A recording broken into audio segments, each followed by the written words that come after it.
Hello everyone, विकास कश्यप का आपको बहुत बहुत नमस्कार। पिछली क्लास में हम लोगों ने क्लास 10th एनसीईआरटी मैथ के चैप्टर नंबर फर्स्ट वास्तविक संख्याओं की एक्सरसाइज 1.1 के फिफ्थ नंबर क्वेश्चन को सॉल्व करना सीखा था। आज की इस क्लास में हम लोग एक्सरसाइज 1.1 के सिक्स्थ नंबर क्वेश्चन को सॉल्व करना सीखेंगे। तो देखिए हमारे पास छठा नंबर क्वेश्चन क्या कह रहा है। देखो छठा नंबर क्वेश्चन कह रहा है, व्याख्या कीजिए कि 7 गुणे में 11 गुणे में 13 प्लस 13 और 7 गुणे में 6 गुणे में 5 गुणे में 4 गुणे में 3 गुणे में 2 गुणे में 1 प्लस 5 भाज्य संख्याएं क्यों है। अब देखो हमें क्या करना है, हमें इन दोनों संख्याओं को भाज्य संख्याएं ये क्यों है, मतलब उसने बता रखा है कि ये दोनों संख्याएं कैसी हैं, भाज्य संख्याएं हैं। ये दोनों संख्याएं कैसी हैं, भाज्य संख्याएं। बस हमें प्रूफ करके बताना है कि ये दोनों संख्याएं भाज्य संख्याएं क्यों हैं।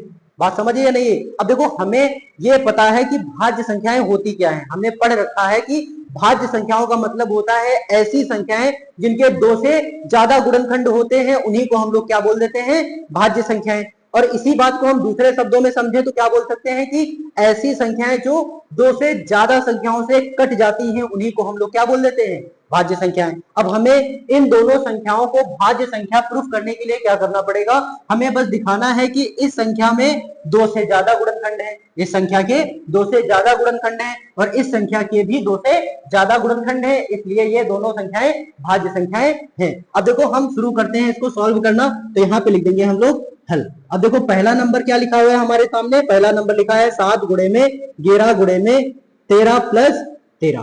ठीक है। अब देखो इसको सॉल्व करने के लिए क्या करेंगे हम लोग, देखो दोनों तरफ हमें 13 दिख रहा है कि नहीं दिख रहा है, तो यहाँ से 13 कॉमन आ जाएगा, तो हम लोग 13 कॉमन निकालेंगे। देखो यहाँ से 13 बाहर, अंदर कितना बचेगा, 7 गुणे में 11, फिर ये वाला प्लस, फिर ये वाला 13 बाहर, अंदर कितना बचेगा, 1 बचेगा।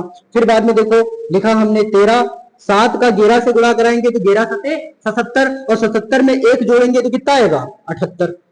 77, 11 सत्ते 77 और 77 में 1 जोड़ा तो कितना आ जाएगा, 78। अब हमें क्या कर लेना है, इस 78 के अभाज्य गुणनखंड कर लेने हैं। तो 78 के अभाज्य गुणनखंड करने के लिए हम लोग क्या करेंगे, इसको काटना शुरू करेंगे। देखो 78 सबसे पहले 2 से कटेगा, तो 2 से काटेंगे हम लोग, 2 3 6 और 7 से 6 गया 1 बचा, 1 और 8 मिलकर 18 हो जाएगा, तो 2 9 18 हो जाएगा।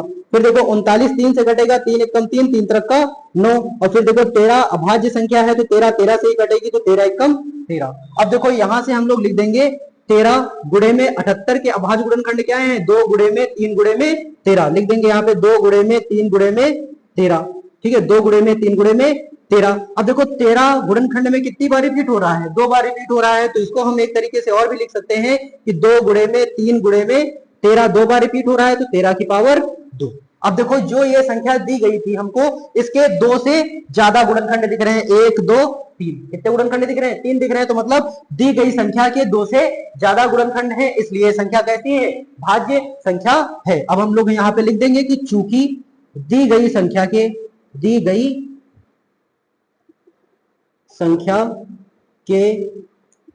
2 से अधिक गुणनखंड हैं, ठीक है, तो लिख दोगे अतः दी गई संख्या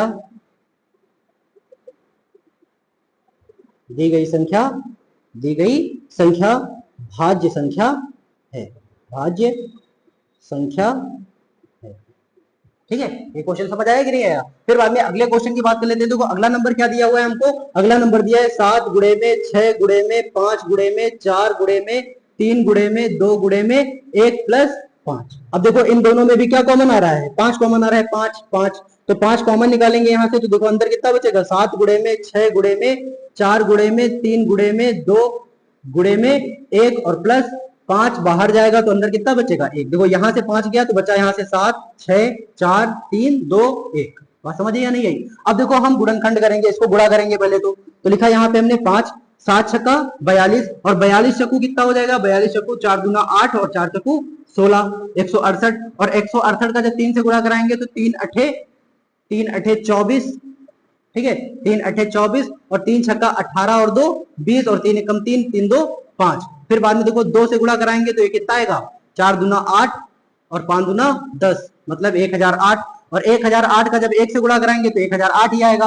और 1008 में जब हम 1 जोड़ेंगे कितना आएगा, 1009। 1009 आएगा। तो देखो यहाँ पे हम अगर देखें तो इसके गुणे में हम एक भी लिख सकते हैं, तो हम इसको क्या लिख सकते हैं, 1 गुणे में 5 गुणे में 1009।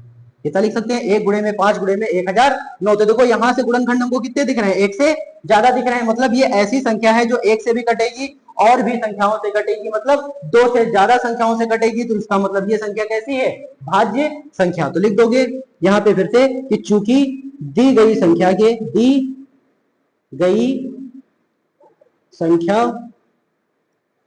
के 2 से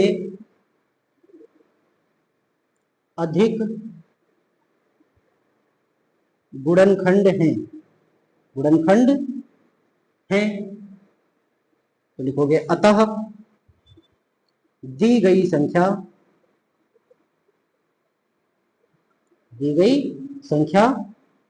भाज्य